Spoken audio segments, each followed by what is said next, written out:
Dari mahasiswa hadir paling lambat 10 menit sebelum perkuliahan. Mahasiswa yang terlambat tidak diperkenankan masuk room meeting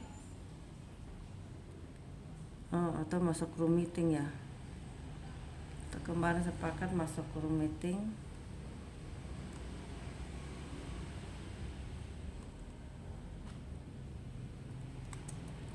Mahasiswa yang terlambat masuk room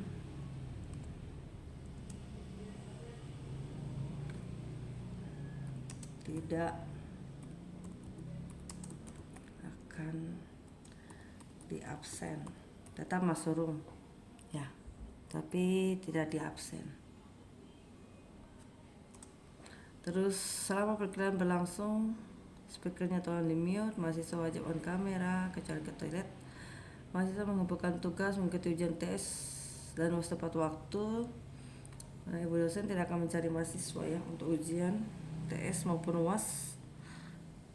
Bila ada pertanyaan bisa disampaikan lewat kolom chat atau raise hand.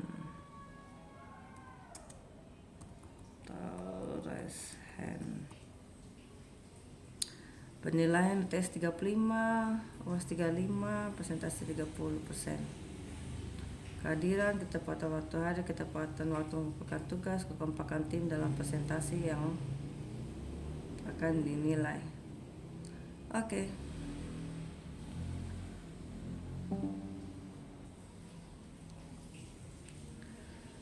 Kemudian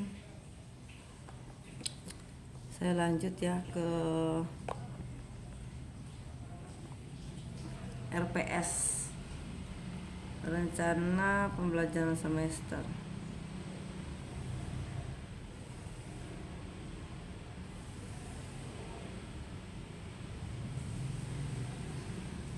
Sudah terlihat kah?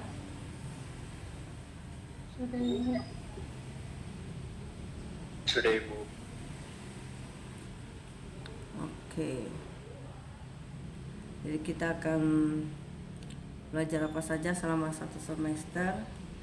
Belajar sejarahnya farmasi komunitas ya. Minggu pertama, minggu keduanya kita belajar tahap-tahap farmasi komunitas, keterampilan farmasi komunitas, aktivitas farmasi komunitas.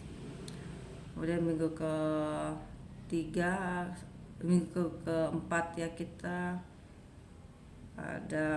sebenarnya ada satu kali ada praktek ya, turun ke masyarakat. Nanti saya lihat situasinya ya, kalau omikronnya tambah meningkat ya berarti kita tidak pakai pengabdian yang ini ke masyarakat ya, kita teori. Lanjut ke puskesmas. Jadi komunitas itu kan ada 3 ya, jadi menyangkut apotik, kemudian puskesmas, kemudian rumah sakit ya. Jadi kalau di puskesmas itu kita belajarnya apa aja, kita belajar tentang ruang lingkup puskesmasnya, gudang di puskesmasnya, instalasi atau apotik yang ada di puskesmas, kemudian tata kelolanya maupun struktur organisasi. Kemudian kita juga belajar tentang terlalu cepat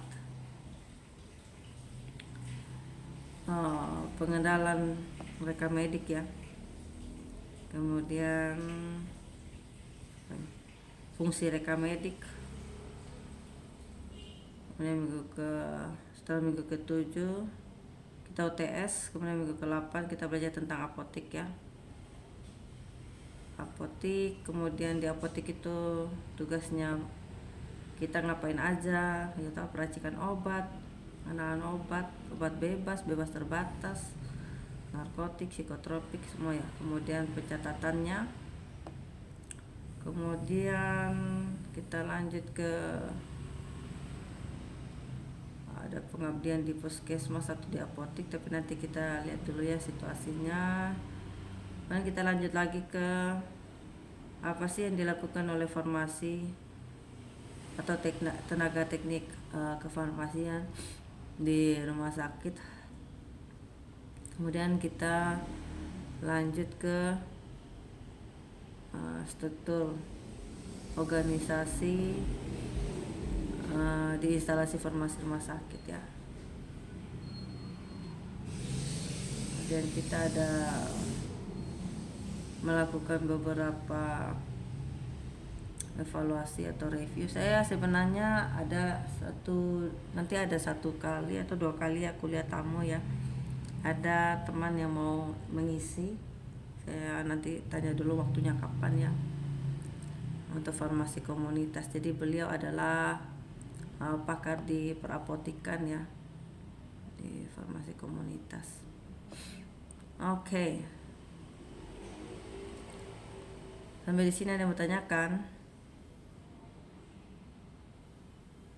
Jadi dapat menjelaskan sejarah farmasi komunitas, pengelolaan manajemen obat apotik, mengenai obat bebas terbatas, pencatatan kartu stok, kemudian ruang lingkupnya puskesmas, struktur puskesmas, cara penyimpanan obat di gudangnya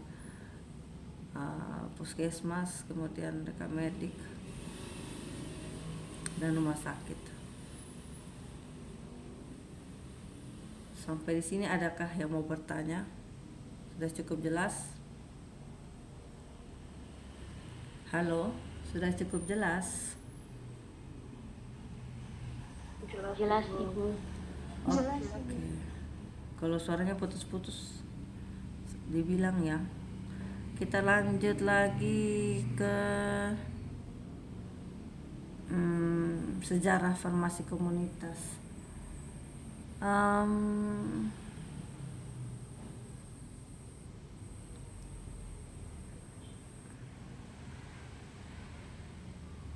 Sebentar ya, saya share dulu.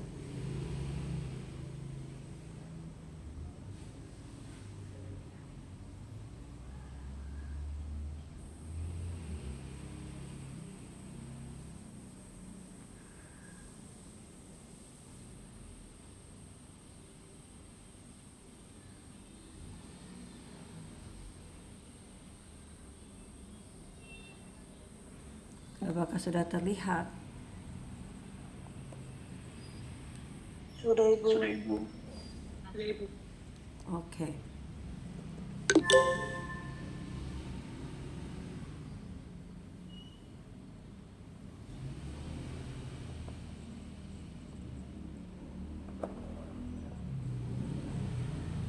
Jadi apa tuh farmasi komunitas? Jadi tadi yang Ibu sudah sampaikan ya, kita belajarnya apa aja.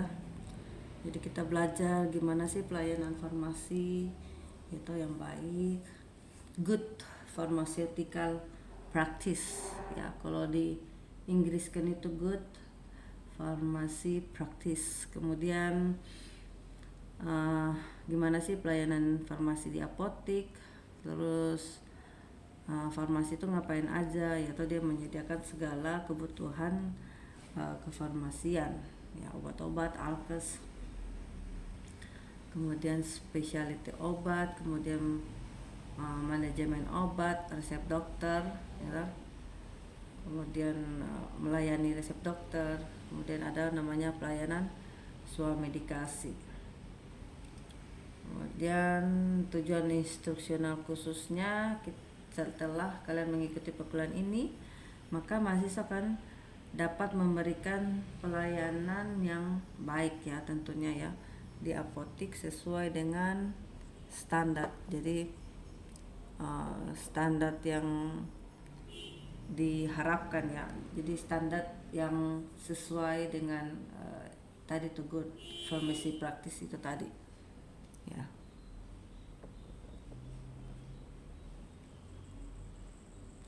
Saya kasih terang sedikit, kok gelap banget.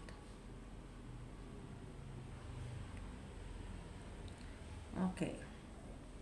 Ruang lingkup farmasi. Jadi jangan khawatir ya, saya ada bikin Indonesia maupun versi Inggrisnya.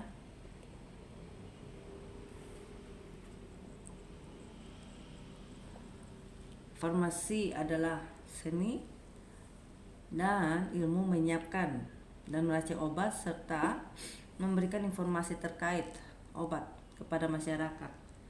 Jadi kita ini berbeda dengan teman-teman yang D3 maupun tenaga yang administrasi yang lain gitu.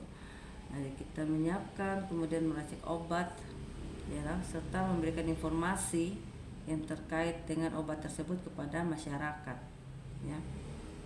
Kemudian termasuk interpretasi pesanan resep. Jadi kalian ketika menerima resep, kalian harus bisa membaca apa sih yang ditulis dalam resep, yaitu apa sih yang dokter inginkan untuk kita kerjakan gitu.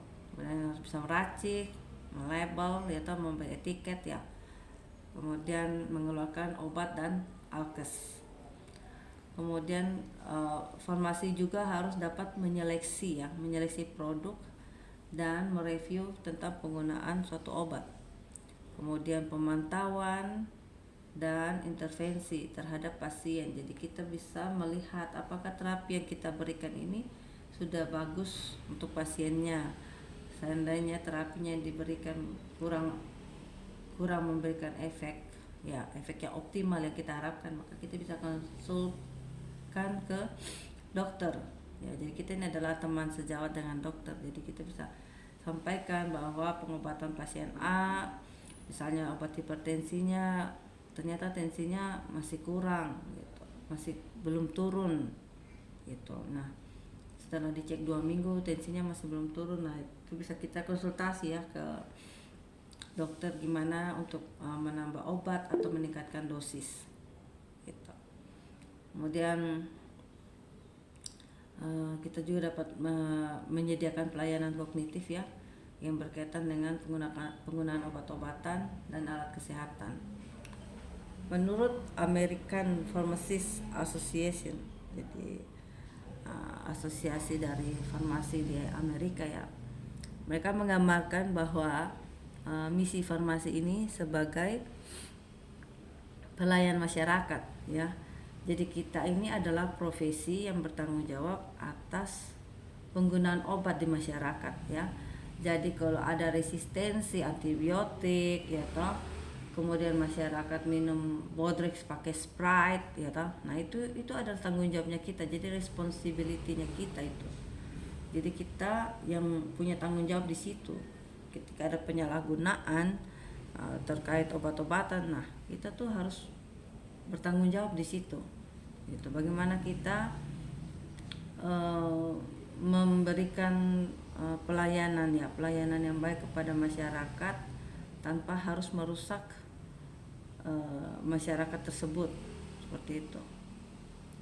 Jadi kemudian alkes, ya toh, dan kemudian pelayanan yang tepat kepada pasien itu akan mencapai suatu terapi yang optimal. Begitu. Jadi kita farmasi itu benar-benar merupakan ujung tombak gitu, ya, seperti.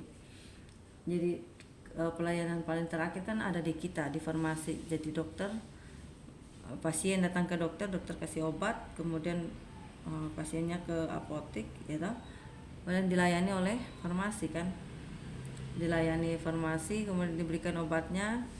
Nah, kita yang paling terakhir kan bertemu dengan pasien, maka kita harus benar-benar menyampaikan perihal obatnya, gitu, bagaimana efek samping nanti akan dialami, kemudian kalau dia mengalami efek samping apa yang harus dia lakukan. Nah, itu adalah kita sebagai farmasi yang akan menyampaikan hal tersebut kepada pasien, gitu, ya. Lanjut. Izin Ibu, Ya. slide-nya tidak bergerak Ibu. Oh, ya. Oke, sebentar saya coba stop share dulu.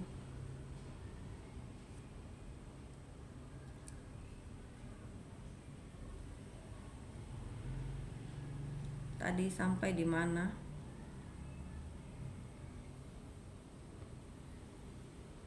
Slide yang muncul di awal saja Ibu. Oh, yang ini saja tadi. Ya, yang tadi yang ini aja. Yang ini ada tadi. Tidak juga Ibu. Oh, berarti dia nggak jalan ya. Oke, kalau begini kelihatan nggak atau mau diperbesar lagi? Jadi berbesar lagi Bu. Cukup segini? Kurang? Sudah cukup. Lagi Ibu. Sudah terlihat belum? Sudah terlihat? Sudah Ibu. Oke. Sudah Ibu. Begini jalan nggak? Jalan Ibu. Oke, tadi kita sudah Jalan, sampai Ibu. di sini. Jadi ada American Pharmacist Association ya, menggambarkan misi seorang farmasi yaitu sebagai profesi yang bertanggung jawab ya atas penggunaan obat, alat-alat kesehatan dan melakukan pelayanan yang tepat untuk mencapai hasil terapi yang optimal. Oke, kita bicara tentang karir ya. Jadi karir seorang farmasi. Jadi peluang kerja ya untuk kalian seorang farmasi itu sangat besar sekali ya. Jadi peluang kerja untuk seorang farmasi itu sangat besar ya, terutama di saya rasa di semua bidang bisa. Kalian kalau jadi farmasi setelah lulus kalian mau masuk di bank ya, kalian mau masuk di bank bisa. Karena kalian di farmasi kan udah dilatih logika berpikirnya. Jadi job untuk farmasi itu sangat banyak gitu loh. Nah, tapi yang di sini kita bicara bukan tentang kerja nanti di bank ya, enggak ya. Kita bicara tentang kerjanya di bidang kefarmasian ya. Karena setiap tahunnya kan akan terus meningkat ya kebutuhan dari obat-obat, yaitu kebutuhan dari pelayanan kesehatan. Kalian bayangkan saja di desa-desa saja. Kalian kalau nanti pelayanan ke kampung kalian masing-masing, itu farmasi di sana kalian bisa lihat ya ada berapa banyak ya toh. Dalam satu kampung itu mungkin satu puskesmas cuma satu apotekernya atau satu farmasinya. Saya ingat kemarin itu kakak Deni itu di kampungnya itu di mana itu di Kewiro kapan hari itu cuma satu dia satu-satunya farmasi gitu. Jadi kalian punya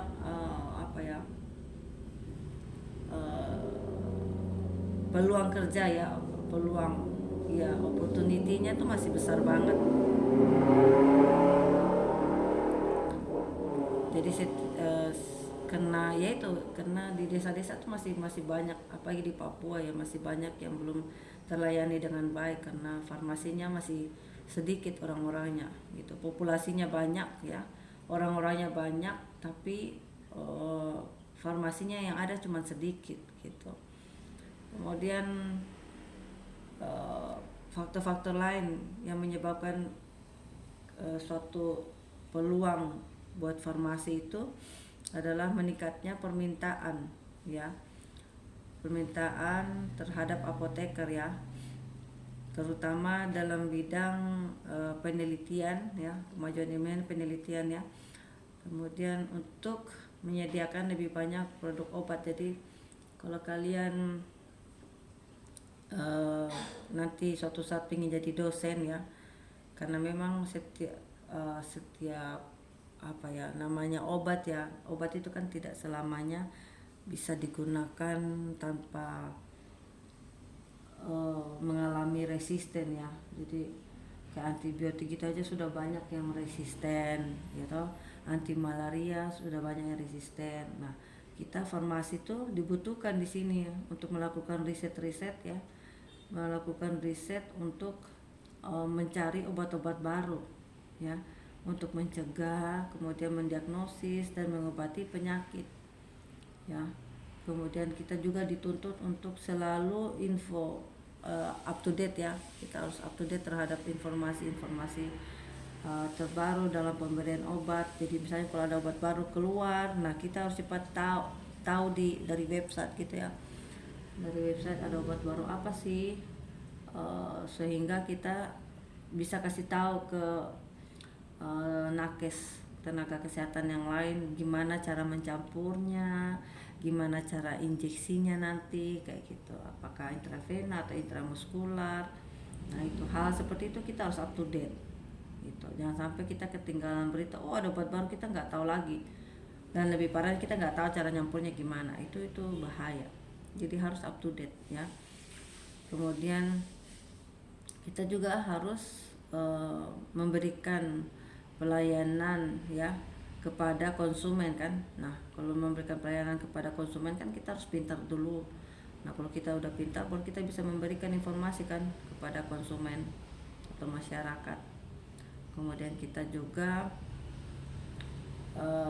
harus mengikuti ya perkembangan dari alat-alat kesehatan yang sudah canggih-canggih itu ya, yang saat ini tuh misalnya kalau kita mau tes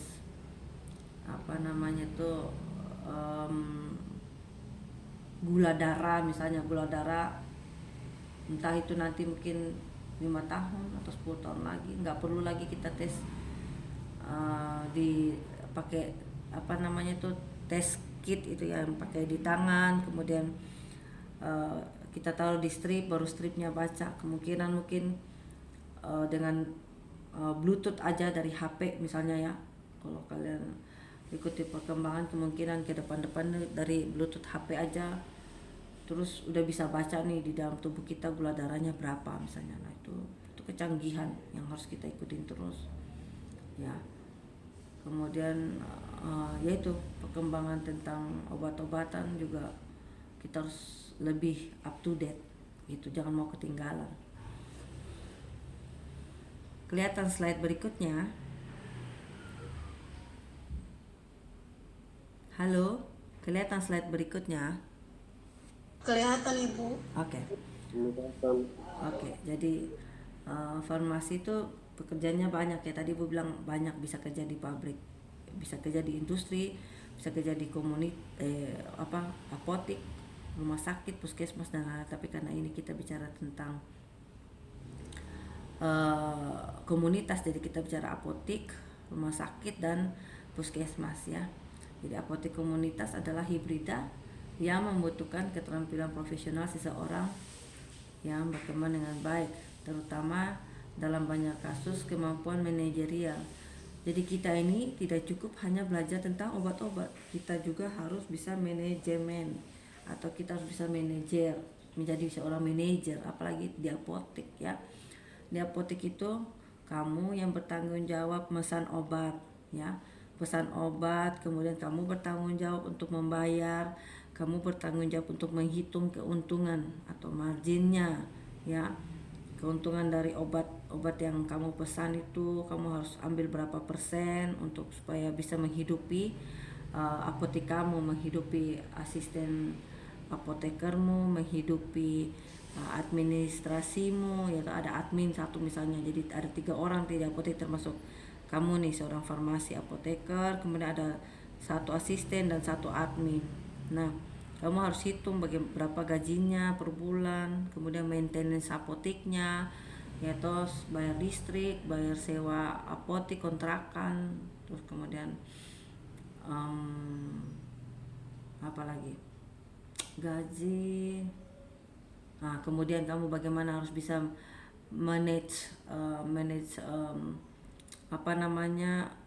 persediaan yang ada di situ, jangan sampai dia kosong ya. Jadi kamu jangan sampai orang datang mau beli obat batuk pilek, lagi musim batuk pilek tapi di apotekmu kosong. Nah itu nggak bisa, itu yang kamu harus hindari. Jadi kamu harus punya otak yang lebih ya, tanda kutip ya, otak yang lebih ya dibandingkan dengan teman-teman yang administrasi atau teman-teman yang cuma lulusan D3 ya. Harus punya skill yang lebih, terutama kemampuan manajerial, gimana kamu berkomunikasi nantinya dengan pemilik apotek, berkomunikasi dengan dokter yang praktek di tempat apotek kamu, bagaimana kamu komunikasi dengan pasien, komunikasi dengan asisten supaya jangan sampai salah ya dalam meracik obat, seperti itu. Kemudian selain meracik obat-obatan ya, apoteker di apotek komunitas harus bisa menjawab pertanyaan tentang obat yang diresepkan ya. dan obat-obat bebas. Jadi ada kan pasien-pasien tanya, loh ini obatnya untuk apa, sakit apa saya ini, kayak gitu. Nah kamu harus bisa jawab itu obat apa. Makanya kenapa saya bilang farmakologi itu harus belajar baik-baik, karena nanti kamu ketemunya sama pasiennya di apotik, yang ditanya itu obat yang dia minum itu. Nah kalau kamu sendiri tidak membekali diri kalian ya dengan begitu banyak obat-obat yang sudah kalian pelajari selama 4 tahun ini, nah terus gimana gitu, gimana kalian bisa menjelaskan ya kepada pasien tentang obat mereka, kalian sendiri nggak tahu gitu. Jadi ibu berharap sekali kalian itu belajar bukan untuk ujian, tapi belajarlah untuk ilmu yang akan kalian pakai nanti ini, ilmu yang diambil selama 4 tahun ini ya, untuk kalian gunakan suatu saat nanti ketika kalian ada di tempat kerja masing-masing gitu. Yakinlah bahwa perjuangan kalian 4 tahun ini tidak akan sia-sia ketika kalian belajarnya baik-baik, belajarnya sungguh-sungguh gitu. Karena ilmu ini akan kalian praktekkan di tempat kerja kalian ya. Kalau kalian sudah ada tahu, oh ya dia ada captopril, kemudian ada kombinasi lagi dengan bisoprolol misalnya, ini berarti kamu harus punya catatan tertentu untuk pasien ini.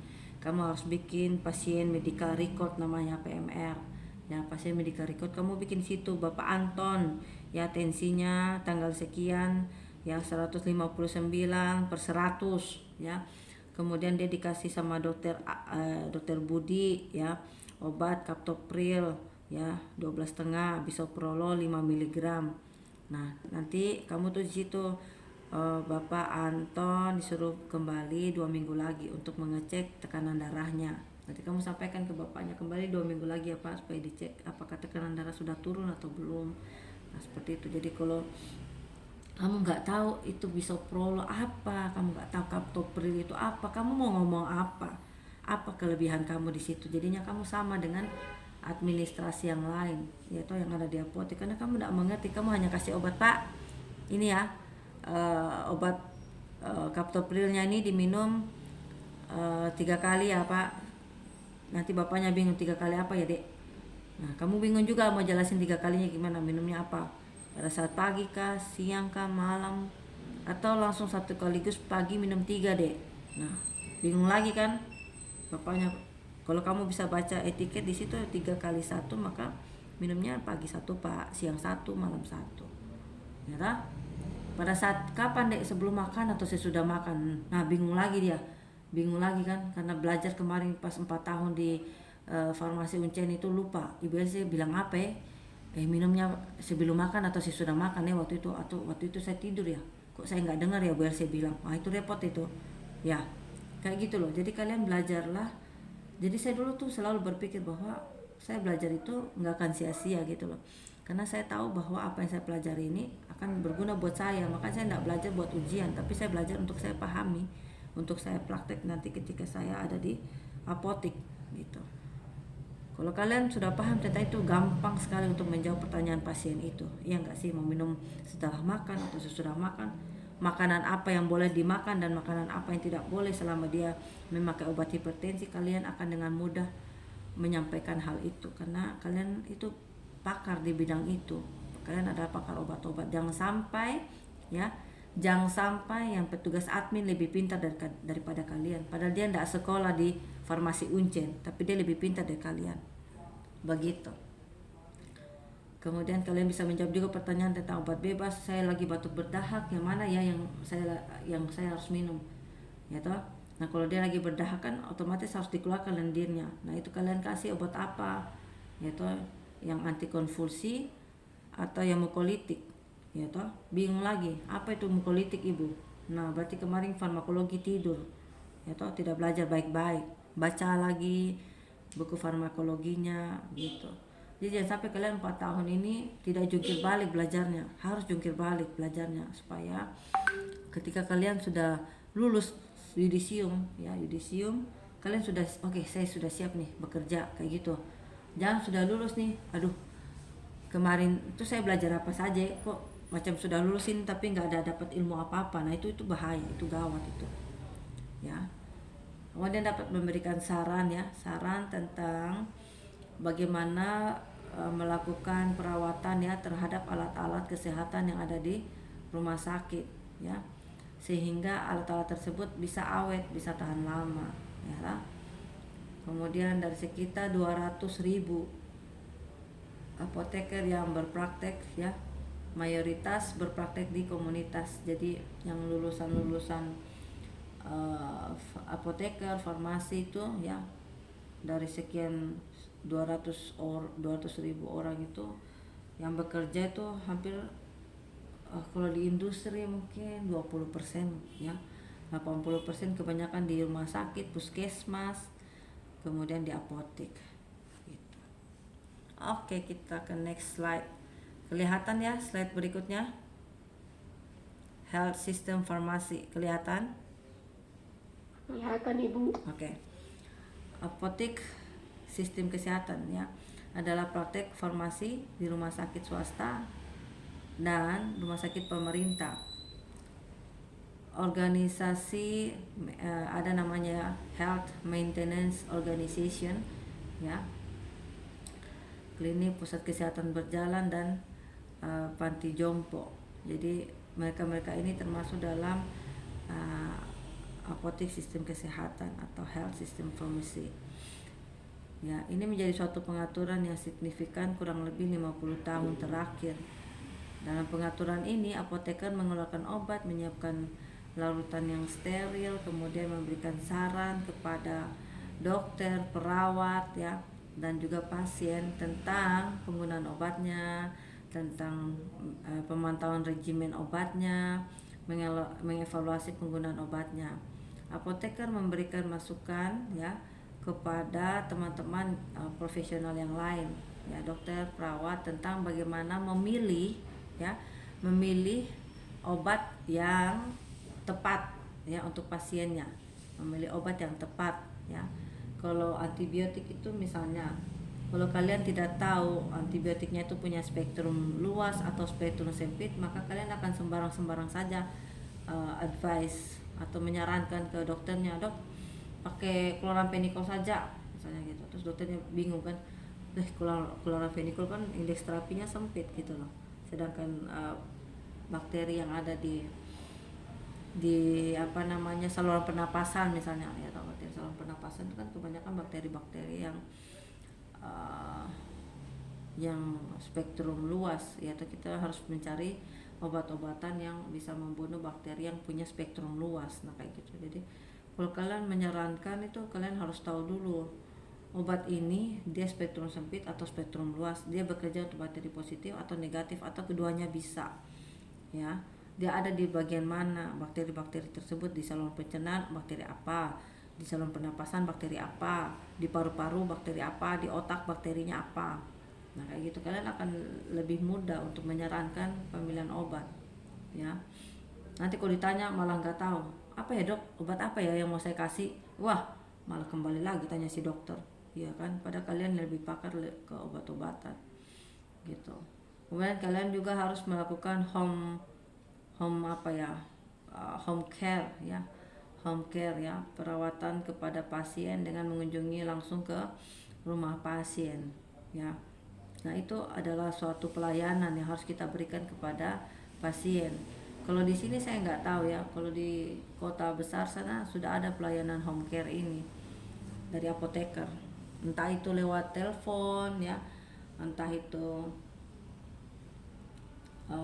apotekernya datang ke rumah ya, itu ada. Jadi di kota-kota besar itu sudah bukan hanya ada dokter pribadi ya, tapi sekarang sudah ada apoteker pribadi juga begitu. Oke, kita lanjut.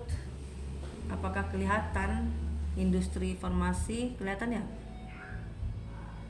Kelihatan Ibu. Oke. Kelihatan Ibu.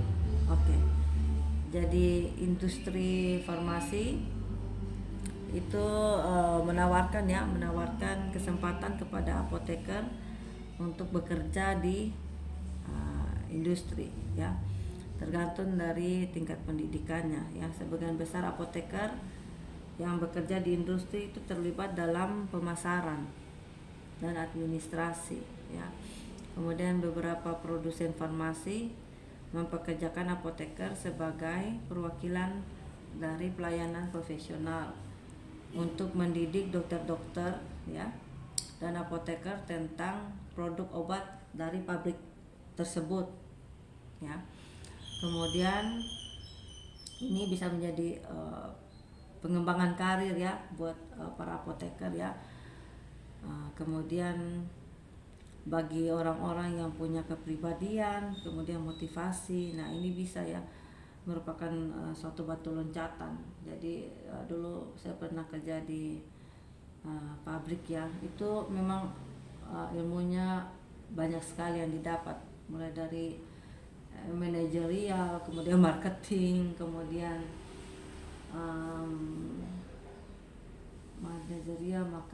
kemudian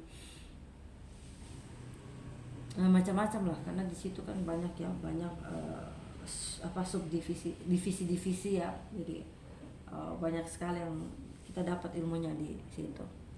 Nah itu biasanya jadi batu loncatan ya. Kemudian kita biasanya di sana juga sebagai R&D. Kalian tahu ada QC atau quality control ya. Ada, jadi farmasi di situ mengontrol ya tentang kualitas dari suatu produk obat ya. Harus menjamin bahwa obat tersebut itu efektif, kemudian bermutu sampai ke apotik ya. Jadi kira-kira seperti itulah. Kemudian kita juga dituntut ya pada saat kita kerja di pabrik, dituntut untuk bagaimana selling atau bagaimana penjualan obat-obat ini supaya bisa mencapai target. Nah kayak gitu-gitu. Jadi banyaklah skill-skill yang kita dapatkan ketika kita di pabrik ya, di pabrik obat gitu.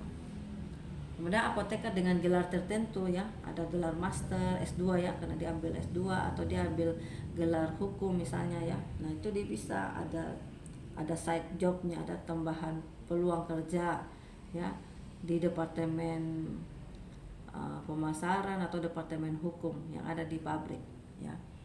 Kemudian apoteker di industri dapat juga sebagai manajer komunikasi ya antar profesional, dan juga dia dapat menjadi ilmuwan ya, menjadi peneliti. Kemudian dia juga bisa melakukan hal-hal yang lain ya. Dia bisa mengawasi pengawasan produksi ya, tadi Ibu bilang QC ya, quality control. Dia bisa di R&D juga. R&D itu yaitu tadi membuat suatu formulasi baru ya tentang obat. Yang Ibu Rani punya materi farmaseutika itu, nanti kalau di pabrik itu kalian bisa jadi R&D di sana ya. Misalnya saya punya perusahaan yang saya bilang sama adik-adik Felicita misalnya, bikin dong saya obat krim, bikin sediaan krim dong, krim anti aging misalnya ya. Nah bingung nih Felicitanya, krim anti aging apa ya bahan-bahan yang harus saya pakai, kayak gitu-gitu tuh. Itu belajarlah dari saat kalian S1 ini gitu ya. Tunggu sebentar ya begitu kira-kira. Jadi kalian harus bisa meracik krim anti aging. Kan yang tahu tentang yang tahu tentang bahan-bahan untuk meracik krim tersebut ya kalian. Makanya pada saat kalian kuliah 4 tahun ini, manfaatkan sebaik-baiknya kesempatan ini. Jangan dipakai santai-santai, tidur-tidur. Nanti sudah lulus baru mau belajar sudah terlambat. Gitu. Orang 4 tahun itu kalian kemana aja gitu pertanyaannya ya tak? Oke, kita lanjut. Jadi saya cepat aja ya, sudah hampir jam 9. Jadi layanan pemerintah, kalau di pemerintahan ya, itu menawarkan kesempatan kerja ya kepada apoteker ya, dapat melakukan pelayanan di rumah sakit angkatan darat ya toh, angkatan laut, angkatan udara ya. Kalau di luar negeri sana ada di penjaga pantai ya, di situ ada petugas medis juga ya. Kemudian apoteker juga bisa melayani petugas ya yang ada di pelayanan kesehatan di Amerika sana. Kemudian apoteker menyediakan ya makanan dan obat-obatan ya kepada di sana itu ada penjara gitu, kemudian layanan kesehatan di berbagai tempat. Kemudian di sana juga tersedia ruang konseling ya, ruang konseling untuk apoteker ya.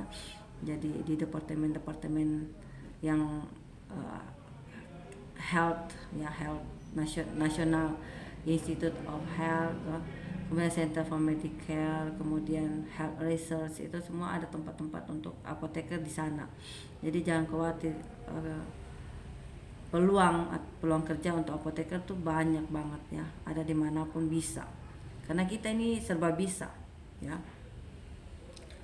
semua kita pelajari, jadi semuanya kita harus bisa. Oke, next. Pendidikan farmasi menawarkan kesempatan ya kepada apoteker dengan gelar S2 ataupun S3 ya untuk menjadi seorang guru ya. Jadi ini penawaran untuk menjadi seorang guru ya.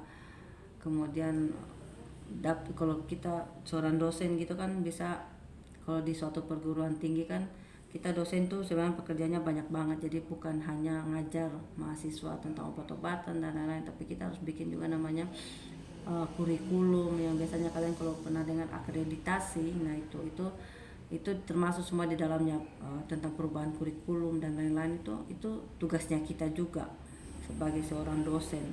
Jadi pekerjaannya kita tuh banyak banget. Sudah urus akreditasi atau kemudian urus penelitian ya. Penelitian bukan kalian saja meneliti, kami dosen juga bikin penelitian, harus publikasi, harus turun ke masyarakat melakukan pengabdian ya. Itulah fungsi dan tugas dosen ya, tridharma perguruan tinggi, itu mengajar, meneliti, mengabdi ya. Kemudian ditambah lagi satu tugas tambahan, yaitu akreditasi. Jadi dosen juga tugasnya membuat borang-borang untuk akreditasi gitu. Kemudian saya tidak tahu, hanya di Indonesia kali ya yang gaji dari seorang apoteker itu yang menurut saya sangat rendah ya. Karena kalau di luar negeri itu gajinya sangat besar untuk apoteker ya. Jadi saya misalnya di sini gajinya 2,5 juta, teman saya yang di Jepang sana gajinya sudah 50 juta ya. Gajinya udah 50 juta. Jadi gaji memang kalau di luar negeri kalau untuk apoteker itu sangat tinggi ya. Kemudian peluang untuk apoteker itu ya diberikan kebebasan untuk melakukan penelitian, melakukan riset, terus mempublikasikan risetnya ya toh.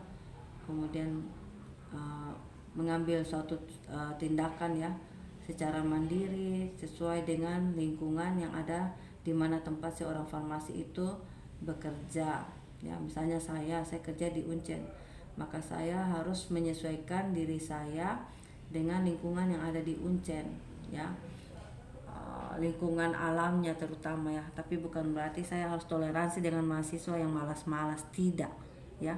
Jadi seandainya misalnya saya harus toleransi misalnya keterlambatan. Seandainya saya ngajar jam 8, kalian datang jam 8.30, baiklah, saya masih toleransi karena saya paham bahwa kalian tidak ada uang untuk transportasi misalnya, sehingga kalian jalan kaki dari depan gapura sampai ke kelas misalnya gitu. Nah, itu saya bisa toleransi.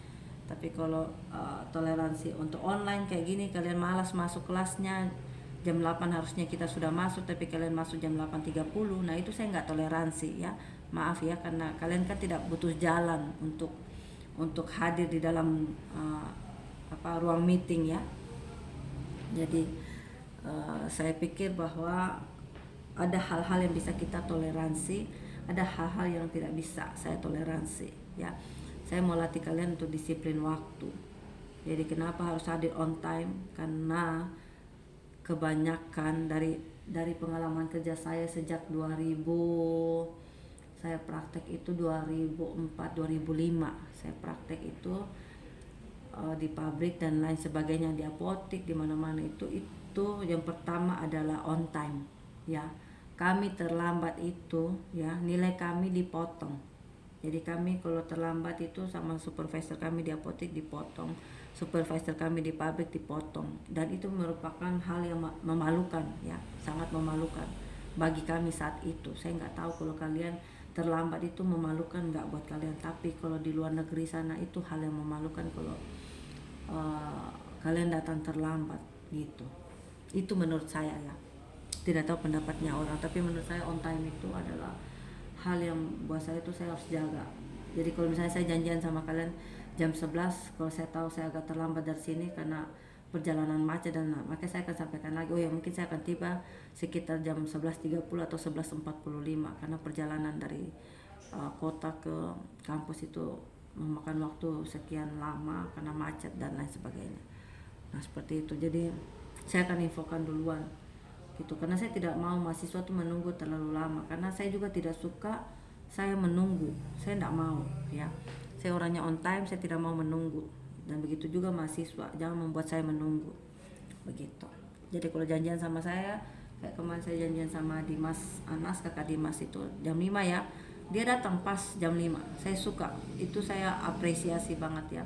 Saya suka orang-orang yang on time gitu, saya suka banget gitu, saya apresiasi banget gitu. Jadi dia datang dan kita diskusi terkait proposal penelitiannya dia. Oke, lanjut ya.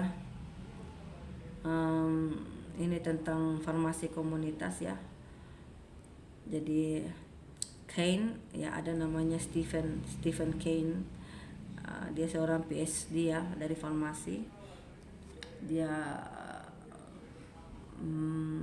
di dalam berbagai aspek ya, seorang farmasi komunitas praktis ya, that can make it satisfying career. Jadi merupakan karir yang dapat memuaskan seseorang. Jadi jangan khawatir ya bahwa kita ini seorang farmasi yang bekerja di suatu apotik ya, maupun puskesmas maupun rumah sakit, itu merupakan mempunyai suatu kepuasan tersendiri, seperti itulah kira-kira ya. Jadi diperkirakan lebih dari 70% lulusan farmasi menemukan jalan mereka ke farmasi komunitas. Jadi kebanyakan kalau anak-anak lulus itu kebanyakan maunya kerja di mana, di apotek ya, di puskesmas yang saya lihat kebanyakan gitu. Kemudian di rumah sakit ya. Jadi di komunitas kebanyakan jarang sekali ada yang mau kerja di pabrik ya, kecuali basically memang dia punya kemampuan yang lebih ya untuk bekerja di pabrik ya, seperti itu. Tapi kebanyakan lulusan farmasi itu suka bekerja di komunitas gitu. Beberapa bahkan menjadikan pekerjaan di komunitas ini merupakan karir untuk seumur hidup mereka ya, mulai dari menjadi karyawan ya toh ya. Karyawan dalam hal ini kan kalau kalian belum punya uang ya, kalian kan kalau kerja di apotek, kalau kalian belum punya uang ya udah kalian kerja sama dulu kan dengan pemilik apotek ya toh. Nanti suatu saat kalian punya uang, nah kalian bisa buka apotek sendiri gitu. Kemudian ada yang sudah bekerja di apotek juga tapi tetap mau ngajar ya toh, contohnya Ibu Krisna ya toh, Ibu Iren menjadi dosen kontrak. Kemudian yang tadi Ibu sudah katakan ya, bahwa kita di komunitas itu adalah ujung tombak ya. Jadi kita adalah mata rantai terakhir dalam memantau dari peredaran obat-obatan itu, kemudian bagaimana kita meredakan suatu penyakit ya, kemudian kita meningkatkan kesehatan masyarakat. Nah kita tuh ada di ujung tombak itu ya. Kemudian kegiatan-kegiatan peracikan ya, atau kemudian produksi obat tradisional ya, sekarang kan banyak ya orang-orang yang kena COVID ini sudah beralih dari pengobatan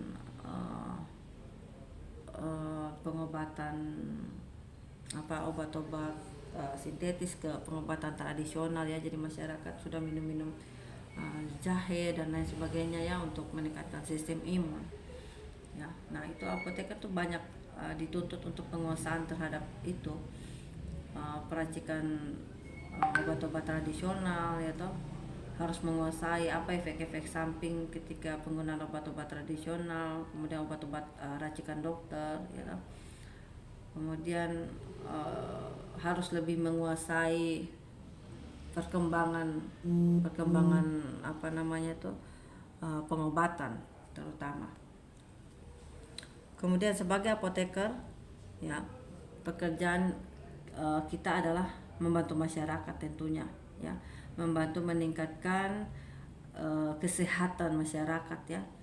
Jadi membantu menilai bagaimana kondisi mereka saat ini, bagaimana memutuskan apa obat-obat yang bisa kita berikan untuk mereka minum ya, supaya terjadi peningkatan dalam kesehatan atau kualitas hidup mereka ya. Contoh orang-orang HIV kayak gitu, itu kan sistem imunnya benar-benar rendah ya. Jadi kita gimana caranya care dengan mereka supaya mereka tetap bisa hidup ya, dengan memakai obat-obat antiretroviral. Nah kayak gitu kita harus edukasi ke mereka, jangan sampai mereka tidak mengkonsumsi obat-obat antiretroviral. Nah kayak gitu ya. Kemudian kita harus terlibat ya dalam memberikan obat, menawarkan saran kepada praktisi ya, dan juga kepada pasien untuk tetap menjaga kesehatan mereka ya. Dan pekerjaan ini yang tadi Ibu bilang membutuhkan tanggung jawab yang besar ya. Makanya kenapa apoteker itu sangat dihormati di luar negeri. Saya nggak tahu kalau di Indonesia ini apotekernya mungkin kebanyakan di dalam ruangan saja ya, tidak mau melayani konsumen ya, maunya ada di belakang meja saja, tidak mau langsung bertemu dengan pasien untuk menjelaskan tentang obat-obatnya, kemudian kalau ada efek samping harus bagaimana.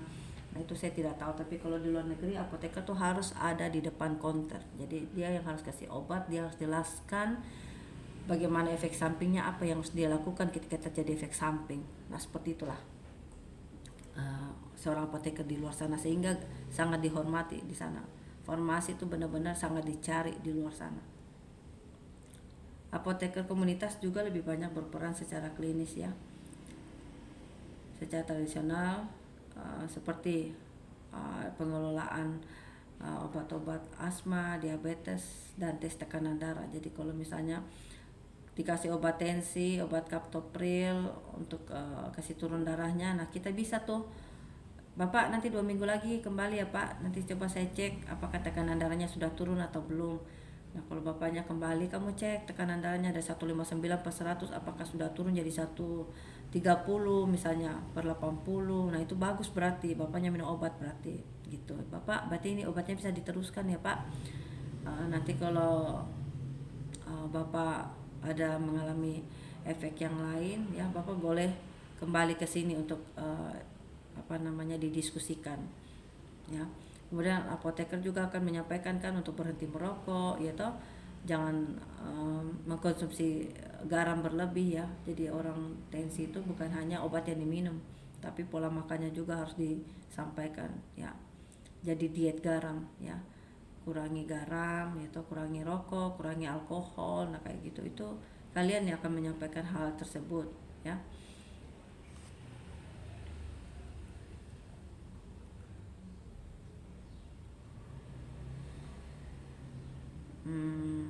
Apoteker komunitas yang memiliki bisnis sendiri ya. Oh jadi kalau kita punya apotek sendiri ya, kita tuh bertanggung jawabnya lebih besar. Kita tanggung jawabnya terhadap keuangan ya toh, terhadap kita punya staff, terhadap stok obat yang ada di tempat yang kita punya ya toh.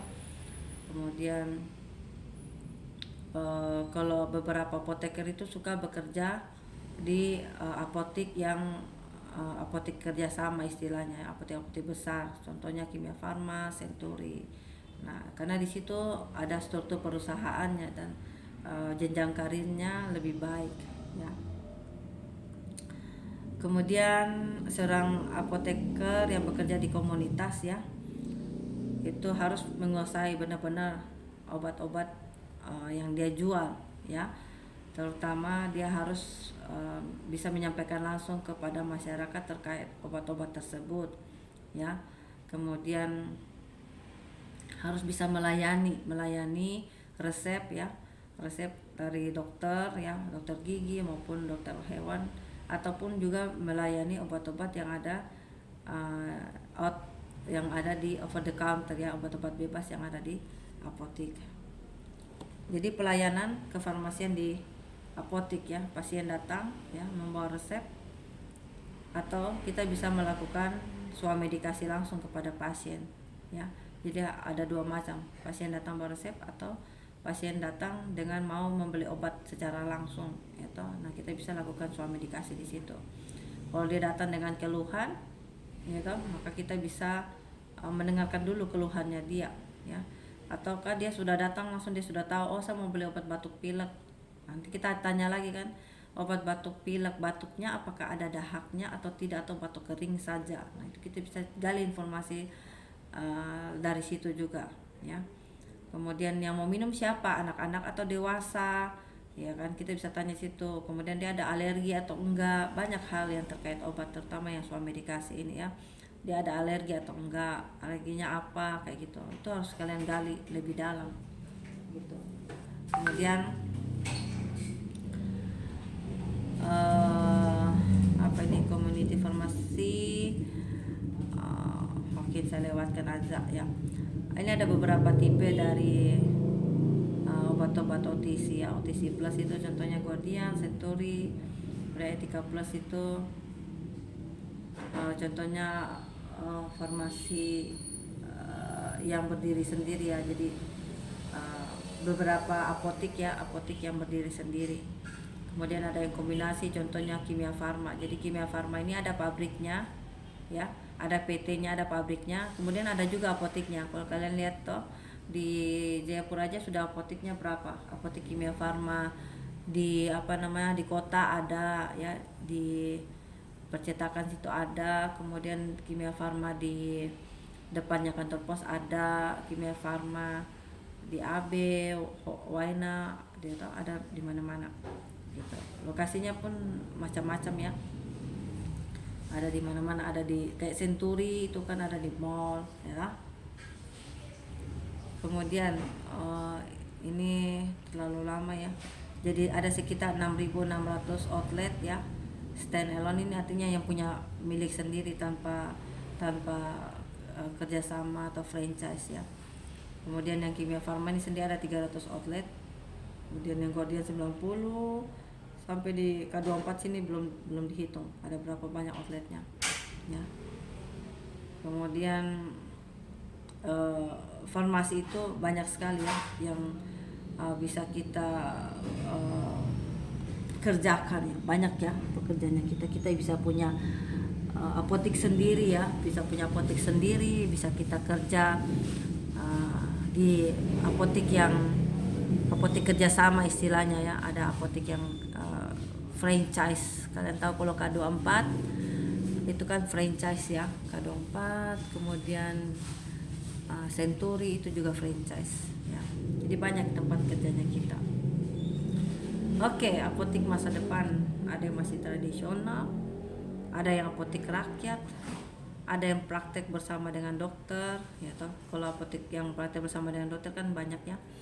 Kemudian ada apotik waralaba, franchise juga sudah banyak ya di Jayapura K24 ya toh.